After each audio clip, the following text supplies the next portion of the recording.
Something, something, something,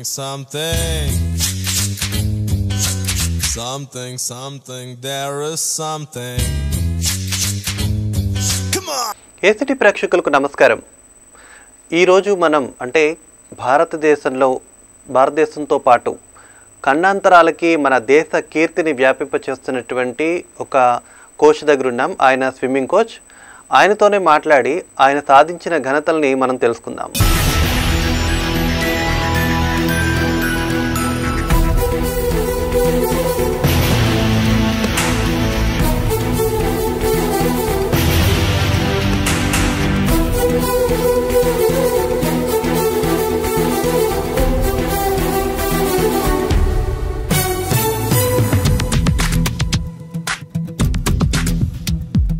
మెరుపై సాగరా ఆ గెలుపే నీదిరా, నీ రేపటి లక్ష్యం మరువకు సోదరా.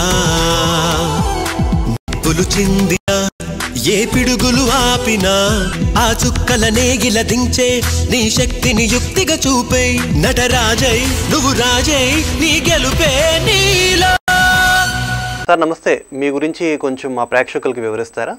నమస్తే అండి, నా పేరు బలగా గణేష్. నేను స్పోర్ట్స్ అథారిటీ ఆఫ్ ఆంధ్రప్రదేశ్ ఆధ్వర్యంలో ఉన్న district sports authority of Eluru డిస్ట్రిక్ట్లో స్విమ్మింగ్ కోచ్గా 2011 నవంబర్ నుంచి ఇప్పటి వరకు ఇక్కడ విధులు నిర్వహిస్తున్నాను. నేను ఇచ్చిన నా ట్రైనింగ్లో ఎంతోమంది district level, state level, national level కాంపిటీషన్ని ఇక్కడ చాలామంది ప్రిపేర్ చేశాను ఇక్కడ. అలాగే ఎవ్రీ ఇయర్ సమ్మర్ క్యాంప్స్ కూడా చాలామంది ఇక్కడ సమ్మర్ క్యాంప్లో స్విమ్మింగ్ నేర్చుకున్న వాళ్ళు సమ్మర్ క్యాంప్లో బాగా చేసిన వాళ్ళని స్పెషల్గా అంటే వాళ్ళకున్న టాలెంట్ ఐడెంటిఫికేషన్ ప్రకారంగా చూసుకుంటూ బాగా చేసే వాళ్ళని కొంచెం ఐడెంటిఫై చేసి వాళ్ళని నెక్స్ట్ 1-2 సంవత్సరాల్లో డిస్ట్రిక్ట్ లెవెల్లో, స్టేట్ లెవెల్లో ప్లేయర్స్ చేయడం, వాళ్ళు ఇంకా ఇంట్రెస్ట్ చూపించడం, వాళ్ళు అక్కడి నుంచి వాళ్ళు స్టేట్ లెవెల్, నేషనల్ లెవెల్ వాళ్ళు ఫర్దర్గా ప్రాక్టీస్ చేయడం జరుగుతుంది ప్రతి సంవత్సరం సమ్మర్ క్యాంప్లో. అసలు మీకు స్విమ్మింగ్ పట్ల ఆసక్తి ఎలా వచ్చిందంటారు? నేను యాక్చువల్గా మాది ప్రాపర్ శ్రీకాకుళం, బట్ మేము 2000 సంవత్సరంలో మేము విజయవాడ వచ్చాం. విజయవాడలో నా హైయర్ స్టడీస్ అన్నీ అక్కడే చేసుకుంటూ స్విమ్మింగ్ నేర్చుకోవడం జరిగింది అక్కడ. అంటే అంతకుముందే నాకు స్విమ్మింగ్ రావటం, బర్త్ శ్రీకాకుళంలో ఉండటం వల్ల, పల్లెటూరు నేపథ్యంలో ఉండటం వల్ల, ఎక్కువగా చెరువులో కాలంలో ఉండటం వల్ల జస్ట్ సాధారణమైన స్విమ్మింగ్ నేర్చుకున్నాను. విజయవాడ వచ్చిన తర్వాత నేను ఎక్కువగా అక్కడ స్విమ్మింగ్ పూల్లో మున్సిపాలిటీ స్విమ్మింగ్ పూల్ ఏదైతే ఉందో అక్కడ ప్రాక్టీస్ చేయడం, అక్కడి నుంచి కాంపిటీషన్ లెవెల్లో ప్రిపేర్ అయ్యాను. అక్కడ నాకు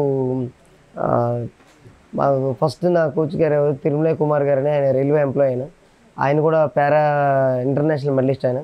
సో నాకు ఒక రమణ అన్న ఒక అన్న నాకు అడ్వైజ్ ఇచ్చి, మీకు కూడా పారా నేషనల్ లెవెల్లో కాంపిటీషన్స్ ఉంటాయి, సో దానికి మీరు ఎందుకు ప్రిపేర్ అవ్వకూడదని అన్న చెప్పడం వల్ల నేను అన్నని కోచ్ గారిని అప్రోచ్ అయ్యి ఆయన నాకు స్పెషల్గా గైడ్ చేసుకుంటూ కాంపిటీషన్ లెవెల్లో ఉపయోగపడేలాగా నాకు ట్రైనింగ్ చేశారు. ఆ తర్వాత అదే కాంపిటీషన్ చేసుకుంటూ ఒకవైపు చిన్న కాంపిటీషన్స్ నార్మల్స్తో ప్రాక్టీస్ చేసుకుంటూ మళ్ళీ నాదైన పద్ధతిలో పారా నేషనల్స్లో కూడా పార్టిసిపేట్ చేసి ఇప్పటి వరకు పారా నేషనల్స్లో 10కి పైగా నేషనల్ మెడల్ సాధించాను. అట్లాగే 2010లో స్పోర్ట్స్ కోచ్గా అంటే డిప్లొమా చేయడానికి నేను బెంగళూరుకి వెళ్ళడం జరిగింది. 2010-11లో రెగ్యులర్ ఎన్ఐఎస్ డిప్లొమా చేశానండి. ఈ ఎన్ఐఎస్ డిప్లొమా అనేది కంపల్సరీగా ఎవరైతే కోచ్గా రాణించాలనుకుంటున్నారో వారు డిప్లొమా చేయాల్సి వస్తుంది. దానికి గాను నేను డిగ్రీ ఫినిష్ చేసిన తర్వాత all India universities 2 times participate చేయడం, ఆ ఎలిజిబిలిటీతో ఎన్ఐఎస్కి అప్లై చేశాను. ఎన్ఐఎస్కి అప్లై చేసిన తర్వాత అక్కడ ఎన్ఐఎస్ ఫినిష్ చేయడం, మళ్ళీ అక్కడి నుంచి ఇక్కడ కోచ్గా రావడం, వచ్చిన తర్వాత ఇక్కడ నాకు అపాయింట్మెంట్ ఇచ్చారు. ఇక్కడ అపాయింట్మెంట్ ఇచ్చిన తర్వాత అప్పటి నుంచి ఇప్పటి వరకు కాంపిటీషన్స్కి పిల్లలకి ట్రైనింగ్ ఇచ్చుకుంటూ, నాకు ఖాళీ దొరికిన టైంలో నేను ప్రాక్టీస్ చేసుకుంటూ ఇట్లా నేషనల్ లెవెల్లో పార్టిసిపేట్ చేయడం, అలాగే మెడల్ పథకాలు సాధించడం జరిగింది. ఓపెన్ వాటర్ స్విమ్మింగ్ గురించి కాస్త వివరిస్తారా? యాక్చువల్గా 2018లో నేను మా ఫ్రెండ్ ఆయన తులసి చైతన్య ఉన్నాడు, అతనికి కోచ్గా నేను ఈ ఇండియా నుంచి శ్రీలంక నుంచి ఇండియా వరకు పాక్ జలసంధి పాక్ స్టేట్ ఈవెంట్ అతను ఓపెన్ వాటర్గా చేయడానికి నిర్ణయించుకున్నాడు. దానికి నేను అతనికి కోచ్గాను గైడ్గాను వెళ్ళి వివరించడం జరిగింది. అదే టైంలో నేను అతనితో పాటు కొంత చేయటం వల్ల డిస్టెన్స్ అతనికి సపోర్ట్గా దిగి చేయటం వల్ల సో నేను కూడా చేయగలను అనే ఒక కాన్ఫిడెన్స్ నాలో పెరిగి నేను ఎందుకు చేయకూడదు అనే దీంతో కొంచెం గట్టిగా ప్రాక్టీస్ చేసి 2020 మార్చిలో ఏప్రిల్లో చేయవలసిన ఈవెంట్ చేయాలి ఇది. బట్ అన్ఎక్స్పెక్టెడ్గా ఆ టైంలో కోవిడ్ రావటం చాలా వరకు అవుట్ ఆఫ్ కంట్రీ వెళ్ళకపోవడానికి కొంచెం ఇబ్బందికరంగా ఉంది. సో దానివల్ల ఈవెంట్లు అన్నీ క్యాన్సిల్ అయినాయి. యాక్చువల్గా పాక్ జలసంధితో పాటు జిబ్రాల్టర్ కూడా చేయాలనుకున్నాను. జిబ్రాల్టర్ అది స్పెయిన్ టు మొరాకో, దానికి సంబంధించిన వీసా డాక్యుమెంట్స్ అన్నీ సబ్మిట్ చేయడం జరిగింది. సో అది ఆల్మోస్ట్ వీసా వస్తున్న టైంలో ఈ కోవిడ్ రావడం అన్నీ క్యాన్సిల్ అవ్వడం జరిగిందండి. మళ్ళీ 2021 తర్వాత 2021లో చేయాలనుకున్నాను. అదే టైంలో మా నాన్నగారు అకస్మాత్తుగా ఆయన కాలం చేయటం వలన నేను ఆ టైంలో చేయలేను. మళ్ళీ 2023, 2024 కొంచెం 2022లో కూడా మొదలుపెట్టాను. కానీ అనుకోకుండా ఏంటంటే వీసా రిజెక్ట్ అవ్వటం వల్ల ఆ టైంలో చేయలేకపోయాను. సో కొద్దిగా ఫైనాన్షియల్గా కొంచెం ఫిజికల్ స్విమ్మింగ్ పరంగా కొంచెం గట్టిగా ప్రాక్టీస్ చేసి ఫర్దర్గా ప్రిపేర్ అవుదాం అనుకున్న టైంలో 2025 ఏప్రిల్ 18న శ్రీలంక నుంచి ఇండియా వరకు ధనుష్కోటికి నాకు స్లాట్ ఓకే అయింది. అది మా యొక్క టీమ్ లీడర్ ఎవరైతే ఉన్నారో Prashant Karmakar, is Arjun awardee, international Asian games medalist and Commonwealth medalist. ఆయన ఆధ్వర్యంలో మేము ఈ ఈవెంట్ని సక్సెస్ఫుల్గా ఫినిష్ చేశానండి. 2025 ఏప్రిల్ 18న శ్రీలంకలో పొద్దున్న 5:50 మొదలుపెట్టి సాయంత్రం 4:20 ఫినిష్ చేయడం జరిగిందండి. ఇది చేసిన వాళ్ళలో మన ఆంధ్ర అండ్ తెలంగాణ రాష్ట్రంలో మొట్టమొదటి పారా స్విమ్మర్గా నేను రికార్డు పెట్టడం జరిగిందండి. సార్, సుదీర్ఘమైనటువంటి ఈ ఈదడం అనేది ఏదైతే ఉందో అది సాధారణమైనటువంటి కొలంలో అయితే సాధ్యమే, కానీ సముద్రంలో చాలా కష్టం. అటువంటి పరిస్థితుల్లో కిలోమీటర్ల దూరంలో మీరు దాన్ని ఎలా ఛేదించగలుగుతూ వచ్చారు? మధ్యలో ఏమన్నా రెస్ట్ తీసుకునేవాళ్ళ? యాక్చువల్గా ఏంటంటే ఈ open water swimmer, marathon swimmer అంటే ఈ పాక్ జలసంధి కానీ లేదంటే ఏవైతే ఉన్నాయో ఇది ఎక్కడి నుంచి అయితే ఒడ్డు నుంచి స్టార్ట్ చేసామో మళ్ళీ ఒడ్డు వరకు సక్సెస్ఫుల్గా ఫినిష్ అయ్యాలంటే కంపల్సరీగా ఏంటంటే మనతో పాటు కోచ్, గైడ్, ఒక అబ్జర్వర్ ఉంటారు. అలాగే బోట్ అబ్జర్వర్ మన జాగ్రత్త ఏ దిశలో వెళ్ళాలి, ఎలా వెళ్ళాలి అనేది అతను యొక్క గైడ్లైన్స్లో మనం అలా వెళ్తూ ఉండాలి. వాళ్ళ దగ్గర జీపీఎస్ ట్రాకింగ్ ఉంటుంది. సో ఆ జీపీఎస్ ట్రాకింగ్ ద్వారా మనం వెళ్ళాలి. మనతో పాటు మన క్రూ టీంలో ఎవరైతే ఉన్నారో వాళ్ళు ప్రతి గంటకి అంటే మనకు అలసట, ఆయాసం అనేది మనం ముందుగానే దాన్ని ఏ ఈవెంట్కి అయితే వెళ్ళబోతున్నామో ఆ ఈవెంట్ తగ్గట్టుగా ఇక్కడే మనం ప్రిపేర్ అవ్వాలి తప్ప అక్కడికి వెళ్ళిన తర్వాత ఆయాసం వస్తుంది, అలసట వస్తుంది అనేది అంటే మనం చేయలేకపోతే ఆ మధ్యలో ఎక్కేస్తే ఆ ఈవెంట్ కంప్లీట్గా క్యాన్సిల్ అవుతుందండి. మళ్ళీ దిగి చేయడానికి మళ్ళీ కుదరదండి, ఒక్కసారి కూడా బోట్ ఎక్కకూడదు. సో అది చేయాలంటే మనం కంప్లీట్గా ఫిజికల్గాను మెంటల్గాను ఇక్కడే మనం ప్రాక్టీస్ చేస్తున్న దగ్గర ప్రిపేర్ అవ్వాలి. ఇందుకోసం నేను సెలవు పూటల్లో ఈవినింగ్ టైంలో చీకట్లో లైట్లు ఆఫ్ చేసుకొని ఇక్కడ ఎక్కువ ప్రాక్టీస్ చేయడం జరిగింది. అందుకని మాకు స్పోర్ట్స్ అథారిటీ ఆంధ్రప్రదేశ్ నుంచి కానీ మా డిస్ట్రిక్ట్ స్పోర్ట్స్ అథారిటీ డిఎస్డబ్ల్యూ గారి దగ్గర నుంచి కానీ నాకు ఇప్పుడు ప్రాక్టీస్ చేసుకోవడానికి కూడా మా డిపార్ట్మెంట్ నుంచి నాకు కంప్లీట్గా 100% నాకు సపోర్ట్ దొరికింది. వాళ్ళు ఇచ్చిన ఎంకరేజ్మెంట్ సపోర్ట్ వల్ల ఈరోజు నేను ఈ ఈవెంట్ని సక్సెస్ఫుల్గా ఫినిష్ చేయగలిగాను. అదర్వైజ్ నాకు సపోర్ట్ అనేది లేకపోయింటే నేను ఈవెంట్ని అచీవ్ చేయలేకపోయానండి. సో ఇందులో మధ్యలో మనకి ఏమైనా కావాల్సి ఆకలి వస్తుంది అనేది అంటే మ్యాక్సిమం లిక్విడ్ ఐటమ్ ఉంటుంది. ప్రతి గంటకి అబ్జర్వర్ ఏంటంటే ప్రతి అరగంటకి కానీ గంటకి కానీ మనం లిక్విడ్ ఐటమ్ అంటే లైక్ వాటర్ కానీ లేదా ఎనర్జీ డ్రింక్స్ కానీ కార్బోహైడ్రేట్ డ్రింక్స్ కానీ ఏవైతే ఉంటుందో అవి మధ్యలో మనం బోట్ పట్టుకోకుండా మనకి కొంచెం దూరంలోనే ఒక తాడు కట్టి బాటిల్లో ఇసురుతుంటారు. సో దాని ద్వారా ఏంటంటే అది మనం సిప్పర్ ఓపెన్ చేసుకుని తాగేసి మళ్ళీ బాటిల్ ఇస్తే వాళ్ళు అది తీసుకుంటారు. మళ్ళీ గంట తర్వాత అంటే బాడీ డీహైడ్రేషన్ అవ్వకుండా ఎనర్జీ లెవెల్స్ని తగ్గకుండా ఫినిష్ చేసినంత వరకు మనకి ఎనర్జీ లెవెల్స్ అలాగే ఉండాలి. కాబట్టి దీనికి మెయిన్ అన్నిటికన్నా ఎక్కువ ఇది చేయడానికి ఏంటంటే బాడీకి స్ట్రెంగ్త్ అండ్ స్టామినా ఎంత ఉపయోగమో ఫిజికల్గా సైకలాజికల్గా ఓపిక అంటే పేషెన్స్ అనేది చాలా ఇంపార్టెంట్ అండి. ఇంకా రాలేదు ఇంకా చేయలేకపోతున్నాం ఏంటి అనే కాకుండా ఏ టైం అయినా ఫినిష్ చేయాలి అనే ఒక దీంతో మనం ముందు వెళ్ళాలి తప్ప మనం కంగారు పడినా కొంచెం ఇదైనా సరే కొంచెం భయపడుతున్నామంటే మాత్రం మనం ఈవెంట్ చేయడానికి కొద్దిగా కష్టతరం అవుతుంది. జనరల్గా మనం స్విమ్మింగ్ పూల్లో యూజ్ చేసే వాటర్కి అలాగే సముద్రపు నీటికి తేడా ఉంటుంది. మరి ఈ వ్యత్యాసాలని మీరు ఏ విధంగా అధిగమించి ఆ ప్రాంతాల్లో ఎదగలిగారు సార్? యాక్చువల్గా ఏంటంటే ఓపెన్ వాటర్ అంటే మనం చెరువుల్లోనూ కాలువల్లో కానీ లేదంటే మన స్విమ్మింగ్ పూల్లో లేదంటే స్విమ్మింగ్ పూల్ చేసిన వాటర్ అంతా డిఫరెంట్. సీ అంటే ఈ ఓషన్ 7 సీస్ అయితే ఏవైతే ఉన్నాయో దీంట్లో చేయటం అనేది ఏంటంటే ఇది కంప్లీట్గా అలలతో అత్యంత భయంకరమైన అలలు ఉంటుంది. హై టైడ్స్ ఉంటుంది, ఒక్కోసారి లో టైడ్స్ ఉంటుంది. అట్లాగే కొంచెం గాలి వాటర్ ఎక్కువ అయిన తర్వాత మనం ఒకవైపు సపరేట్గా తీసుకెళ్ళిపోవడం జరుగుతుంటుంది. మనం స్టార్ట్ చేసింది ఒకవైపు అయితే ఫినిష్ చేసింది ఇంకొక వైపు అలా వెళ్తే ఎక్కడెక్కడో వెళ్తుంటుంది. ఒక్కోసారి అటు నుంచి ఇటు వస్తుంది, ఒక్కోసారి ప్లేస్ డిస్టెన్స్ కూడా మారిపోవాల్సి వస్తుంటుంది. అన్నిటికన్నా ముఖ్యం గమనించాల్సింది ఏంటంటే అది కంప్లీట్గా సాల్ట్ వాటర్. మనం స్విమ్ చేసేటప్పుడు ఎన్నోసార్లు కూడా దానికి సాల్ట్ వాటర్ మనకు నోట్లోకి వెళ్ళడం, మధ్య మధ్యలో వామిటింగ్స్ అవ్వడం అది కూడా జరుగుతుంటుంది. ఎందుకు గాను ముందుగానే మనం ప్రిపేర్ అయ్యి అలాగే యాంటీ వామిటింగ్స్ టాబ్లెట్ వైటింగ్ కానీ అట్లాంటివి ఏమైనా ఉంటుంది.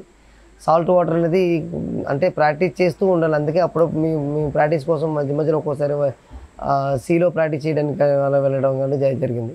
రోజుల తరబడి ప్రయాణం చేసి మీరు గమ్యస్థానానికి చేరుకొని అక్కడి నుంచి ఆ ఓపెన్ స్విమ్మింగ్ చేయడానికి చాలా గంటలు వ్యవధి పడుతూ ఉంటుంది. దీనికి మీరు ఎలా ప్రిపేర్ అవుతూ ఉంటారు సార్? అంటే ఇట్లాంటి ఈవెంట్ చేయాలనుకున్నప్పుడు ముందుగానే మనకి ప్రాపర్ ప్రాక్టీస్ కావాలండి. ఆ ప్రాక్టీస్తో పాటు మనం డైట్లో ఎక్కువగా కార్బోహైడ్రేట్స్ అని ప్రోటీన్స్ అని అంటే మనకు కావాల్సిన అంతే ఒక 10 గంటలు 12 గంటలు 15 గంటలు స్విమ్మింగ్ చేయడానికి అవసరమైనంత స్ట్రెంత్ అవసరమైనంత ఎనర్జీని మనం ముందుగానే ప్రిపేర్ చేసుకోండి. సడన్గా ఒక్కసారిగా దిగడానికి కుదరదు.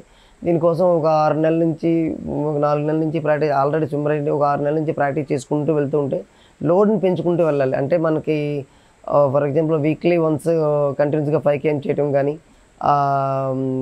నెలలో 2 సార్లు 3 సార్లు 10 కిలోమీటర్ కానీ 12 కిలోమీటర్ కానీ స్విమ్మింగ్ చేయటం అనేది మనం ఇక్కడే అలవాటు చేసుకోవాలి. ఈ అలవాటు చేయాలంటే మనకి దానికి తగ్గట్టుగా ఫుడ్ కూడా మనం ముందుగానే ప్రిపేర్ అంటే ముందుగానే మనం అంటే వెయిట్ గెయిన్ అవ్వాలి. సో దానివల్లనే మనకి ఎనర్జీ అనేది మనకు సఫిషియెంట్గా చేసే టైంలో మనకు అందుతుంది. అంతే తప్ప మనం ముందుగా తర్వాత అప్పటికప్పుడు చేయడానికి ఇది సెట్ అవ్వదండి. మనకి బాడీ యాక్సెప్ట్ చేయదు. దీనికోను ఎక్కువగా కార్బోహైడ్రేట్ ఫుడ్ అనేది లైక్ ప్రోటీన్ డైట్ అనేది బాగా తీసుకోవాలండి. Something, something, something, something. Something, something, there is something. Come on! Something, something, something, something. Something, something, there is something. Come on! English channel weather condition చాలా డిఫరెంట్గా ఉంటుంది. ఇక్కడతో పోలిస్తే అక్కడ చాలా ఉష్ణోగ్రతలు తక్కువగా ఉంటాయి. మరి ఆ వెదర్ కండిషన్లో మీరు ఆ పరిస్థితులను తట్టుకొని ఏ విధంగా ఎదగలిగారు? అక్కడ మీరు పొందినటువంటి అనుభవాలు ఏంటి? జూన్ 16వ తారీఖున 2025 జూన్ 16వ తారీఖున నేను యూకే వెళ్ళి ఇంగ్లాండ్ నుంచి ఫ్రాన్స్ వరకు ఇంగ్లీష్ ఛానల్ అంటే ప్రపంచంలోనే అత్యంత కఠినతరమైన సాహసోపేతమైన ఈవెంట్లు ఏవైనా ఉన్నాయంటే అందులో ఇంగ్లీష్ ఛానల్ అది ఒకటి మెయిన్ అండి. అలాగే మౌంట్ ఎవరెస్ట్ ఒకటి ఉంటుంది. ఈ రెండు చాలా కఠినతరమని చెప్పాలి. పాక్ జలసంధి తర్వాత మళ్ళీ ప్రాక్టీస్ మొదలు పెట్టుకుంటూ ఒకవైపు కోచింగ్ చూసుకుంటూ ఇంగ్లీష్ ఛానల్కి మేము ఆల్రెడీ కొన్ని స్లాట్ బుక్ చేయడం జరిగింది. అది అన్ఎక్స్పెక్టెడ్ అనుకోకుండా మాకు అది స్లాట్ చాలా తొందరగా యాక్సెప్ట్ చేయడం వలన రిలే చేయడానికి నేను ఒక 6 మంది 6 మెంబర్స్ కలిపి రిలే చేసేవాడిని. ఆ 6 మెంబర్స్లో నేను one of the main part అండి, లీడింగ్ పార్ట్ తీసుకున్నాను నేను ఇంగ్లీష్ ఛానల్. అది ఇంగ్లీష్ ఛానల్ వచ్చేసరికి అట్లాంటిక్ మహాసముద్రం, యూకే ఇంగ్లాండ్ లండన్ డోవర్ నుంచి ఫ్రాన్స్ వరకు ఇది ఉంటుందండి. ఇది యాక్చువల్గా డిస్టెన్స్ వచ్చేసరికి 33 కిలోమీటర్లది. అంటే ఇంచుమించు పోల్చుకుంటే పాక్ జలసంధిలోనే ఉంటుంది. కాకపోతే అక్కడున్న వెదర్ కండిషన్, అక్కడున్న వాటర్ టెంపరేచర్, ఇక్కడున్న మన ఇండియన్ వెదర్ కండిషన్, మన వాటర్ టెంపరేచర్ చాలా చాలా డిఫరెంట్ అండి. అది ఇక్కడ వచ్చేసరికి 28, 29, 30 డిగ్రీల సెంటిగ్రేడ్స్ ఉంటే అక్కడ కంప్లీట్గా 12, 14, 15, 16, 17, 13 ఈ డిగ్రీలో ఉంటుంది. ఇది చేయాలంటే అన్నింటికన్నా అంటే నేను ఈ ఇంగ్లీష్ ఛానల్ని నేను రిలేని ఎందుకు ఎంచుకున్నానంటే ఇదే నేను మొట్టమొదటిసారిగా ఒక ఇంటర్నేషనల్ అంటే ఒక చలి ప్రదేశంలో వెళ్ళి ప్రాక్టీస్ చేయడం, చలి ప్రదేశంలో పార్టిసిపేట్ చేయడం అనేది ఇదే నా మొదటి ఈవెంట్. ఒకవేళ నేను మధ్యలో చేయలేకపోతే ఆ ఈవెంట్ కంప్లీట్గా క్యాన్సిల్ అవుతుంది, ప్లస్ మళ్ళీ మధ్యలో అలౌ చేయడం అనేది ఉంటుందండి. దానివల్ల మా టీం అనేది డిస్క్వాలిఫై అవుతుంది. సో దానికోసం మేము ఏం చేసాం, అందుకే రిలే నేను సెలెక్ట్ చేసాను. యాక్చువల్గా ఇది నా డ్రీమ్ ఏంటంటే ఇంగ్లీష్ ఛానల్ని సోలోగా చేయాలనుకుంటున్నాను. అది 2020 కానీ 26 కానీ 2027లో కానీ ఇంకొంచెం కఠినమైన ప్రాక్టీస్ చేసుకుంటూ కొంచెం వెయిట్ పుట్టాన అయ్యి, సో దానికి కావాల్సిన అరేంజ్మెంట్స్ ఎలా ఉండాలి, ఏం ప్రిపేర్ చేసుకోవాలి, ఫిజికల్గాను నేను ఎలా ప్రిపేర్ అవ్వాలి, దానికి కావాల్సిన ఫైనాన్షియల్గాను నేను ఎలా ప్రిపేర్ అవ్వాలి అనేది నాకు ఒక ఐడియా కోసం ఇప్పుడు సోలోగా కాకుండా రిలేగా చేయడం జరిగింది. మా ఈ రిలేలో మొత్తం 6 మొదలు పెట్టామండి. 6లో నేను సెకండ్ టైం ప్రజెంట్ మొదటిగా 1, 2, 3, 4, 5, 6లో చేసాం. మళ్ళీ నాది 1, 2, 3, 4, 5 మళ్ళీ నాది అందులో నేను 2వ వాటిని చేశాను. ఫినిషింగ్ వచ్చేసరికి కూడా ఫ్రాన్స్లో నా చేత ఫినిష్ చేయబడిందండి ఇది. సార్ ఫైనల్గా ఈ క్వశ్చన్కి ఆన్సర్ చెప్పండి. మీకున్న లోపం గురించి మీరు ఎప్పుడైనా బాధపడ్డారా? యాక్చువల్గా ఏంటంటే నాకు ఈ డిజేబిలిటీ అనేది నాకు చిన్నప్పటి నుంచి బై బర్త్గా కాదండి.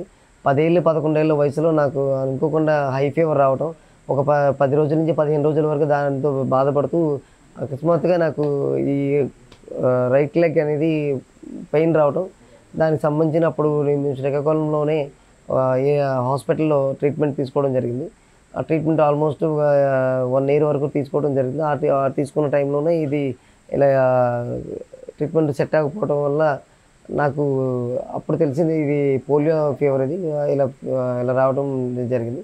తర్వాత చిన్నప్పుడు చాలా బాధపడేవాడిని. అంటే నాతోటి వాళ్ళందరూ, నాతో పాటు ఆడుకున్న వాళ్ళందరూ వాళ్ళంతటి వాళ్ళు వెళ్తూ రావడం, నేను అనేది మా నాన్నగారి సపోర్టు, మా అమ్మగారి సపోర్టు, వీళ్ళతో బయటికి వెళ్ళి రావడం అనేది జరిగింది.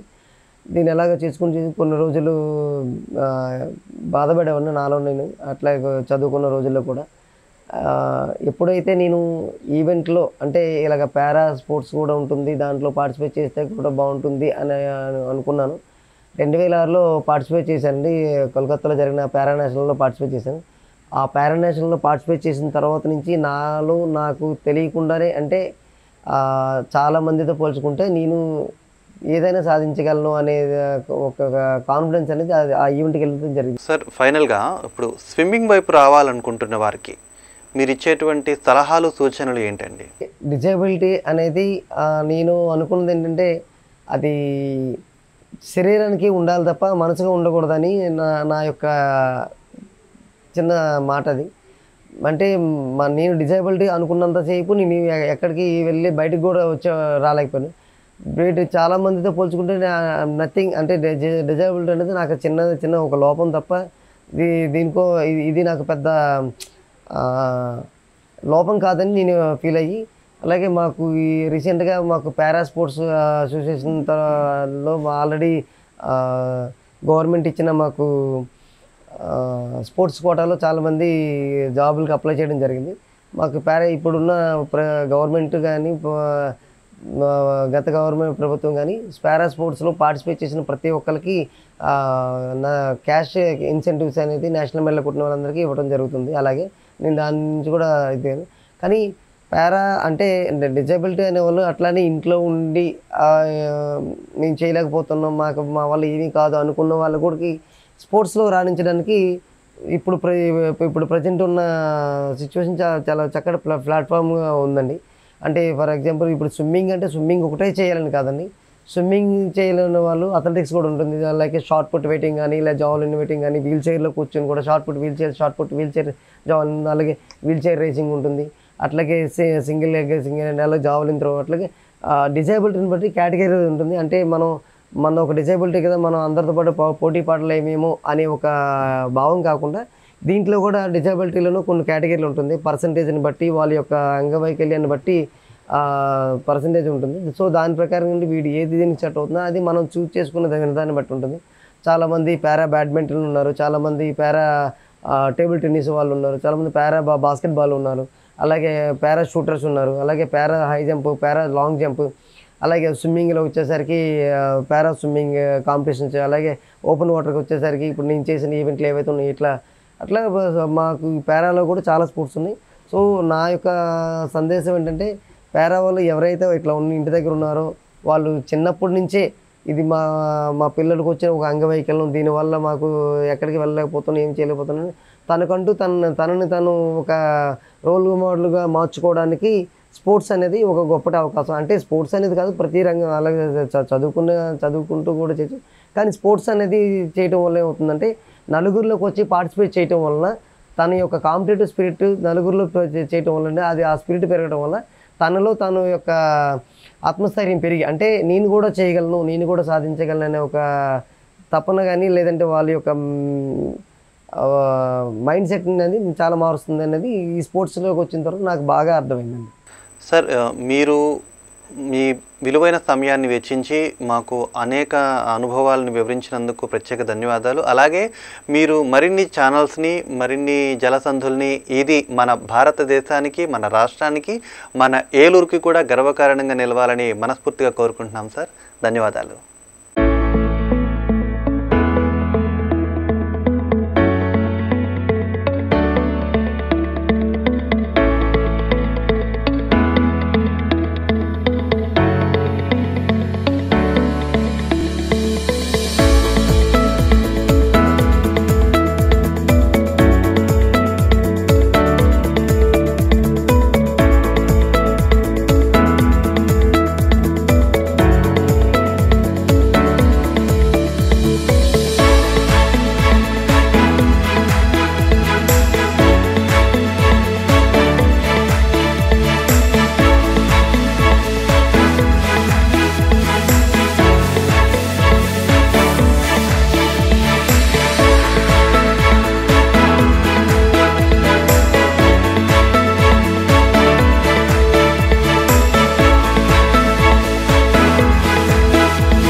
పాపని కొంతకాలం ఈయన దగ్గర నేర్చుకోవడానికని పంపించినప్పుడు ఈ గణేష్ గారు నాకు పరిచయం అయ్యారు.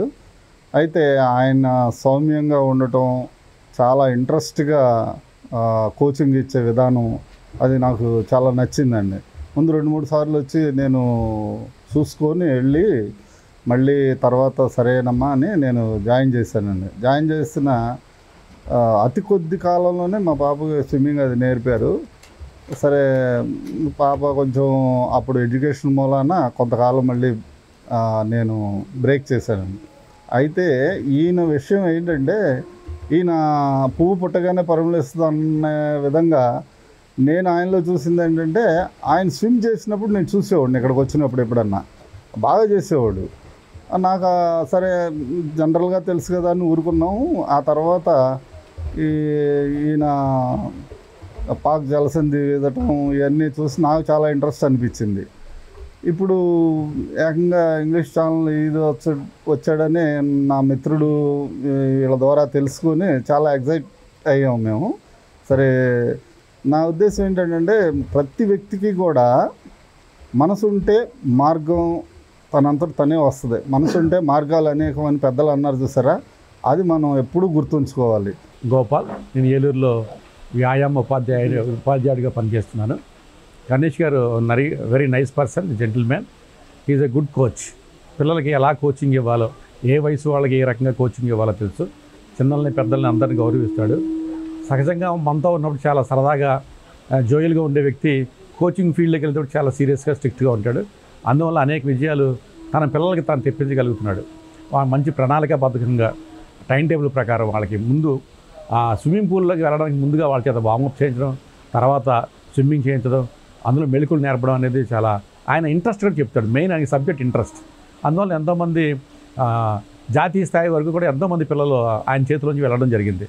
ఇక్కడ గొప్ప విషయం ఏంటంటే, పిల్లల్ని తయారు చేయడంతో పాటు ఆయన కూడా పార్టిసిపేషన్ చేసి మరి రీసెంట్గా పాక్ జలసంధిని అలాగే ఇంగ్లీష్ ఛానల్ ఇది మన ఏలూరుకే కాకుండా మన ఆంధ్రప్రదేశ్కి ఒక గొప్ప గుర్తింపుని తీసుకొచ్చాడు ఈయన ఎంతోమందికి స్ఫూర్తి. ఇలాంటి వాళ్ళని మనం ఆదర్శంగా తీసుకొని ముందుకు వెళ్ళడం ద్వారా మన పిల్లలను కూడా మనం ఈ గేమ్స్లో పార్టిసిపేట్ చేయడం వల్ల ఆరోగ్యంతో పాటు ఈ మధ్యకాలంలో గవర్నమెంట్ కూడా ప్రోత్సాహం ఇచ్చింది. 3% పిల్లలకి ఉద్యోగాల్లో మరి స్పోర్ట్స్ కోట కూడా ఇవ్వడం జరుగుతుంది. సో ఈ సదవకాశాన్ని అందరూ సద్వినియోగం చేసుకుంటారని నేను భావిస్తాను. Thank you. పిల్లలకి నేర్పడం కాకుండా ఒక కోచే ఒక English channel London to France ఈదుకుంటూ మనకి ఎంతో ఘనతని ఈ హేలాబ్రికే కాదు, 2 తెలుగు రాష్ట్రాలకే కాదు, యావత్ భారతదేశానికే ఇంత ఘనకీర్తి తీసుకొచ్చినట్టుగా నేను భావిస్తున్నాను. ఎందుకంటే ఒక కోచ్ పిల్లల్ని తయారు చేయడంతో పాటు అతను కూడా ఒక తర్ఫీదుగా చేసుకుంటూ ప్రాక్టీస్ చేస్తూ ఇక్కడ ఈ రోజున రావడం చాలా బాగుంది, ఆనందంగా ఉంది. మాకైతే మాటలు రావట్లేదు ఇది తెలిసినప్పటి నుండి. ఆయన వెళ్ళి రావడం వలన ఫైనాన్షియల్గా చాలా ఎవరికైనా అంతే ఇబ్బందిగా ఉంటుంది. మరి ఆ ఫైనాన్షియల్ అనేది ప్రభుత్వ పరంగా ఇస్తూ ఉండొచ్చు, కానీ ఇంకా ఎవరైనా ఇక్కడ ఉన్నటువంటి ఏలూరులో ఉన్నటువంటి వారు ఎవరైనా సరే ముందుకొచ్చి ఇంకా అతన్ని ప్రోత్సహిస్తే ఇంతింతే వడ్డంతే తానంతే ఆకాశమంత ఎత్తు ఎదిగేటట్టుగా ఆయన తయారవుతాడు. ఆయన దగ్గర ఉన్నటువంటి ఈ క్రీడాకారులు కూడా తయారు చేస్తారు. మరి చాలా అద్భుతం ఏంటంటే మరి ఈ రోజున ఆ పాక్ జలసంధి క్రిందటి నెలలో వెళ్ళొచ్చారు. వెంటనే 1 నెల తిరగకుండానే మళ్ళీ ఇంగ్లీష్ ఛానల్ లండన్ వెళ్ళి రావడం అనేది చాలా అమోఘం, అద్భుతం. మరి ఇది ఇక్కడ ఉన్నటువంటి ఏలూరులో ఉన్నటువంటి ప్రతి ఒక్కరూ కూడా దీన్ని ఒక విజయంగా తీసుకొని ప్రతి ఒక్కరు కూడా, ఎందుకంటే స్విమ్మింగ్ అనేది బాడీని అనేక రకాలుగా కదులుస్తుంది. ఒక్కొక్క గేమ్ ఉంది, ఒక్కొక్క రకంగా ఉంటుంది. కానీ స్విమ్మింగ్ అనేది టోటలీలో ఉన్నటువంటి బాడీలో ఉన్నటువంటి మొత్తం అన్నింటినీ కూడా అది ఎక్సర్సైజ్ చేస్తుంది అనమాట. అలాంటిది స్విమ్మింగ్. మరి అతను హ్యాండిక్యాప్డ్ అయినా సరే మా కోచ్ గారు గణేష్ గారు చాలా అద్భుతంగా ఈ యొక్క విన్నింగ్ అనేది ఇంగ్లీష్ ఛానల్ ఇది ఇలా తీసుకురావడం అనేది మాకు అద్భుతంగా ఉంది.